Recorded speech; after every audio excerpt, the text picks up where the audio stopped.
Touchdown Alabama magazine and 14 and counting analyst Stephen M. Smith, reporting live from outside the Mel Moore Athletic Facility. Coach Saban is at the podium right now, getting ready for his press conference. Let's go live to the action. A very physical, tough, game that I think our guys played with a tremendous amount of effort, a tremendous amount of toughness, really competed well in the game. It was a grind, had to overcome lots of adversity, some that we created for ourselves and some that they created with their great effort. But needless to say, we did the things that we needed to do to be effective and control the game at the end of the game. So now it's time to sort of move on to the next thing. And I think that at this time in the season, it's kind of like, you're running a 100-meter race and, you're getting down to about 70 meters and you got 30 meters to go, and a lot of people are close, chomping it right on your heels, and you got to be able to finish the race. And it's important that people continue to do the things that they need to do to prepare well, to improve, to play the way that we're capable of playing, to execute, and whatever your role is, whether it's covering a kick or being on the kickoff team or being a receiver or being a defensive back, playing nose guard, it really doesn't matter. So we had some guys that had some outstanding performances in the last game. Offensively, Amari Cooper, who was a freshman of the week in the league, and AJ and Michael Williams did a really good job of blocking. Defensively, I think Dion Blue and D. Milner did a really good job of covering some really, really good skill guys. And Vinny had a really good game. So all three of those guys on special teams, Cyrus Jones, first time being on as a return guy, did some very positive things back there. And Nico Johnson and T.J. Yelding do a good job as core special teams guys. We really don't have any, we got a lot of guys that are, beat up a little bit. It was a very physical game, but we don't have anybody that is in question as to whether they'll be able to practice. Might have some guys that aren't full speed today, but I think we'll be okay by tomorrow and definitely by Wednesday. It's definitely good to get back and playing at home. It seems like it's been a long time since we played at home, and it's always good to be a part of homecoming. But we got a very challenging team this week, Miss.St. Dan Mullen has done a fantastic job there. For them to be 7-0 and have won 9 straight games, I think speaks volumes of the great job that he's done from a program standpoint there. They have a very, very good offensive team, probably one of the best, most balanced offenses we faced all year. Tyler Russell has done a phenomenal job. They've got a really good runner. Chad Bumpus is a really, really explosive, good receiver who is a good run after the catch guy, as well as has great speed. They lead the nation in turnovers margin, which is always big in winning, I think. And defensively, they're one of the top, most difficult teams to score on in the country. Ranked in the top 10, and they have 2 really good corners. They're physical up front. They play with a lot of toughness, and this is no doubt the best team that we've played to this point in the season.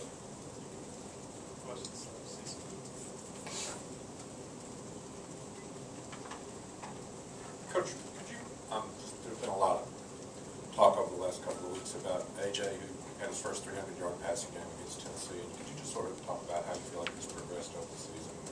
Well, AJ, I think, has played very, very well for us. He hadn't turned the ball over. Makes a lot of good choices and decisions. Passing efficiency has been really good.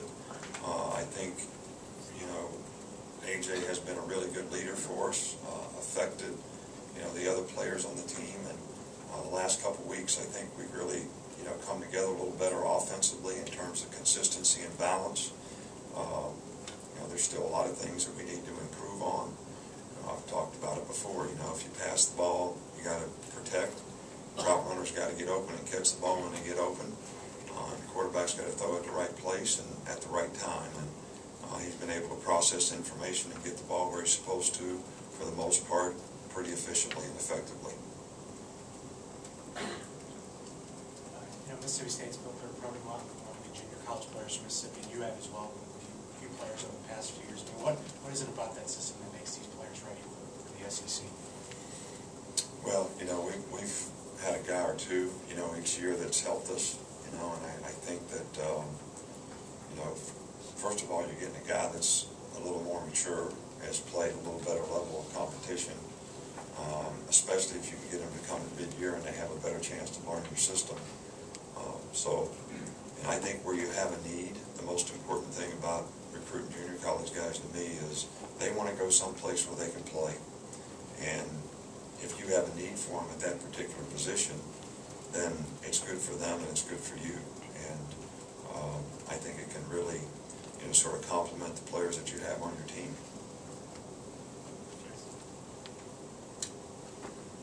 Coach, after the game against Tennessee, you mentioned that you wanted your players to do a good job playing the next play, forgetting the bad play. Tennessee made some plays in the passing game, but they struggled to put together 2 or 3 in a row for a scoring drive. Just talk about the way your players were able to do that on defense.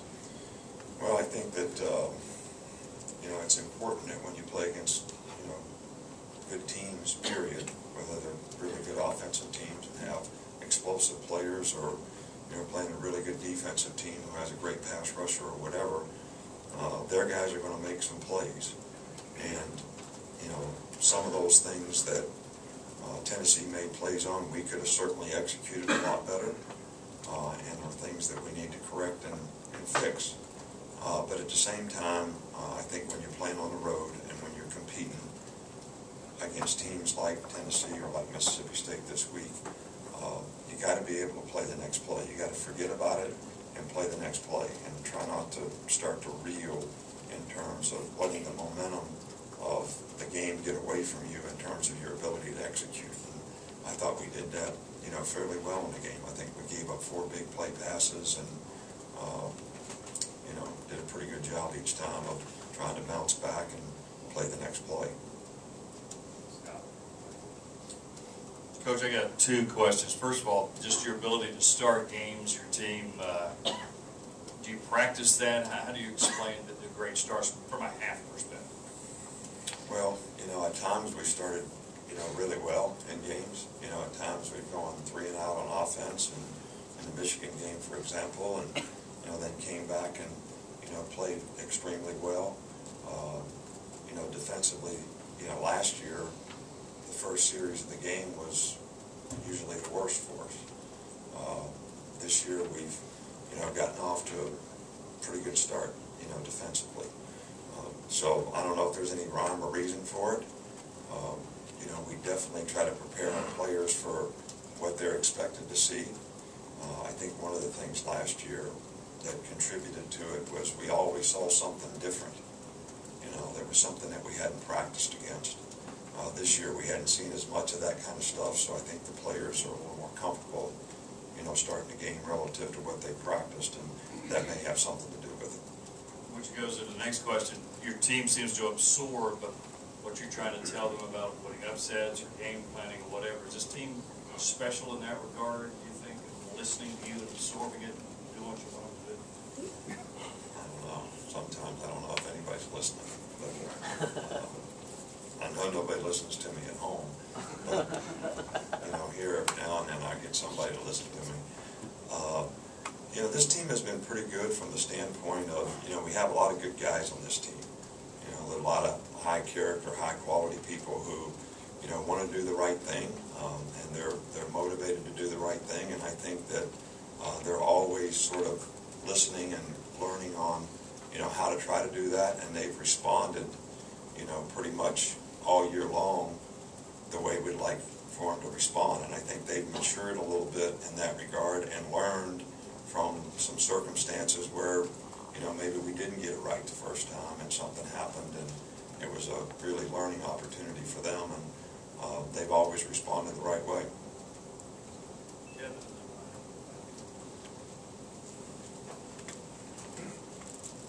Nick, AJ's getting a lot of recognition since Saturday as a possible Heisman Trophy candidate.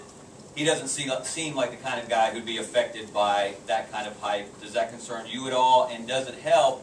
This is several years in a row now that you have had someone in that position. Well, I think that, the most important thing that we try to get our players to understand, and AJ being included, in that is, you know, the most important thing you do is how do you play. You know, how do you execute, how do you play? That's one play at a time, every play in the game like it has a history and a life of its own. So, you know, we're all for our guys getting recognition, and we're all, you know, we're pleased and flattered that, you know, some of our players are up for awards and have a chance, you know, to be recognized for their hard work and effort. But at the same time, I think they all need to understand that, you know, you've never really arrived in terms of, you know, what's happened in the past. You're only trying to build on so that you can improve in the future. And to keep your head in the right place relative to your preparation and what it takes for you to go out and play well. And everybody knows what that recipe is for them.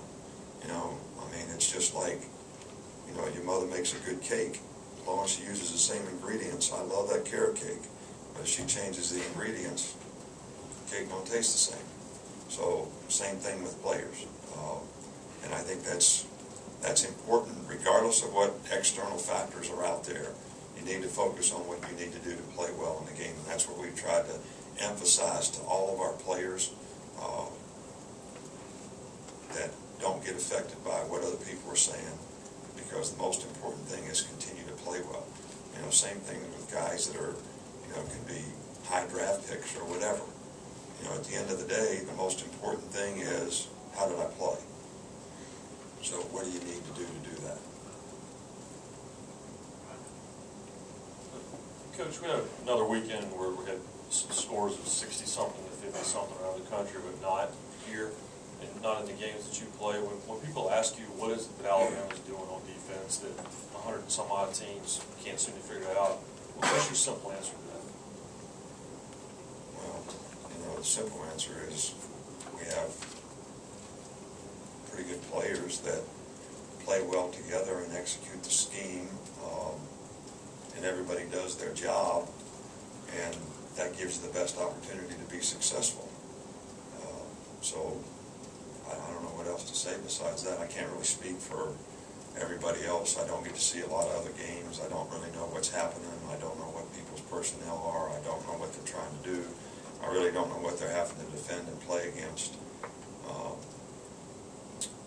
But probably a common denominator in all that is lots of mental errors, lots of missed tackles. You know, those two things usually lead to a lot of bad stuff happening when you don't play good defense. I mean, out of the defense this year, but have you guys even exceeded your expectations?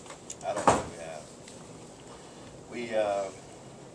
Every game we go in, we want to goose egg every game, and you know, I think it's been a couple games where we gave up a couple points, and right now we just want to finish the season out strong and hold everybody to 0 points, because we feel like if we do that, our opponent can't win. But other than that, I don't think we've reached our expectations. So what Coach Saban talks about when he talks about relentless?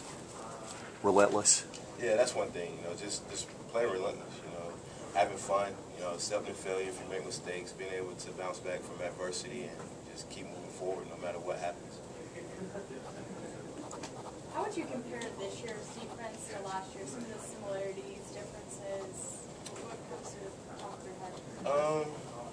I don't think you can compare both of them because it's two different, defenses. But I'll say that the one thing that we both, have in common is, we're both relentless. No matter what, we're always going to go out there and fight our butts off, for a full 60-minute game if we have to.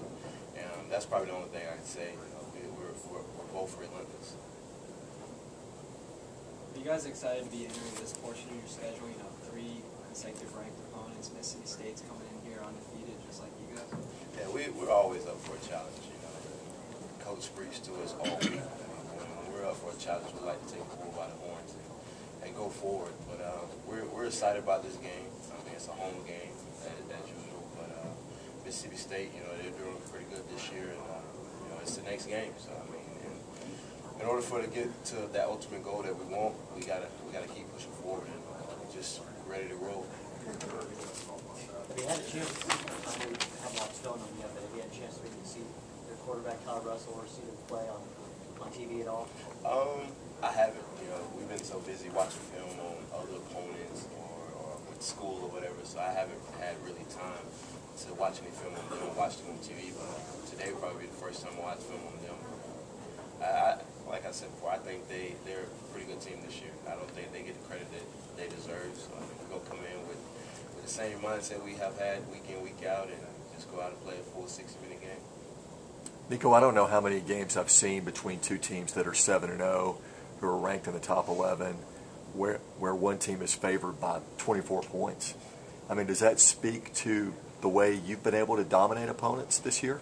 To be honest, this is probably the first year where we really, don't even look into nothing like that. Because I mean, it could be a distraction as far as that aspect of the game. But we want to come in, and I think, me personally, I think we're still searching for that complete 60-minute game. And we want to come in and still try to find that 60-minute game. I mean, Tennessee last week, we played for 60 minutes, but I don't think the starters played the whole game. I don't think we had that game where it came down to, we got to have a big play at this moment. So we're still looking for that game. So, I mean, we want to go out and, they're a good team, we're a good team, and we're just going to meet on the field, and whoever does best, that's going to win the game. Just heard be a collective support of violence in the top 12. It's a tremendous honor. It's a great honor. So I guess it means I'm playing pretty well so far. So I just gotta keep it up, keep helping our team succeed, and I win. CJ, they've been very efficient in what they've done. Tyler Russell, I think, has only thrown one pick. They seem to have been doing the right things on offense. They're pretty balanced. How big of a challenge is that going to be for this defense? It's going to be a great challenge. Playing against a team that has good composure so far. They're undefeated as well as we are. Division game, that's an SEC game, so we got to be ready for what they're going to bring to us and be ready for a physical in the fourth-quarter game. Yet they're a 24-point underdog. I haven't seen many situations where two teams have been unbeaten and one team's a 24-point underdog. Does that speak, CJ, to the way you guys have been so dominant this year? You can't really go off like things like that because any given day anybody can be beat. We just got to stay focused and not worry about those kind of things and just play our type of football. Do you think they'll come in with a little chip on their shoulder? I'm pretty sure they will. They've been playing great so far. They're undefeated too, and I'm pretty sure they got, like you said, got a chip on their shoulder. And we just got to be ready for everything they bring because they're going to come ready to play and ready to beat us. So we got to be ready for everything they do. CJ, what about you played since your freshman year, played well? Are you, in your mind, are you a lot better now than you were as a freshman? And if you are, in what ways? Because it's hard for us to see it on the field. Yeah, I definitely feel better as a player as I am now. Just more of my mechanics and just the way, just the knowledge of the game. Coming in my freshman year, I didn't watch as much film, so I was kind of playing off instincts more of my freshman than I am now. I kind of know what things to expect on certain downs and certain formations that they do now more than what I did back then. CJ, is it more than just about winning for you guys? With the way you guys pride yourselves in coming out, not just winning, but dominating. Yeah, I'm pretty sure you heard from Coach Saban, like when we played West Kentucky, we won the game, but he wasn't happy with the way that we played. It was all about playing Alabama football, playing the way that we're supposed to play, more so.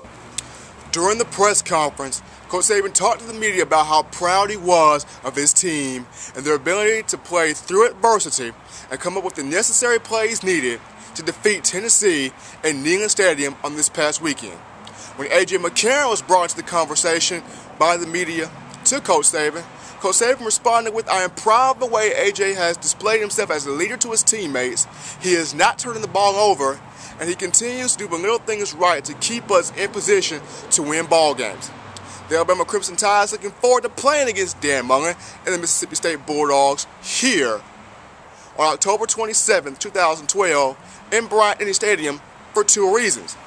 Reason number one, Alabama and Mississippi State will come into this game both undefeated at 7-0, and Tyler Russell, who's been just as efficient as A.J. McCarron, he's only turned the ball over one time, and with the offensive line that is built on pounding the football with running back Ladarius Perkins, they're going to look to go up and down the field on this Alabama defense.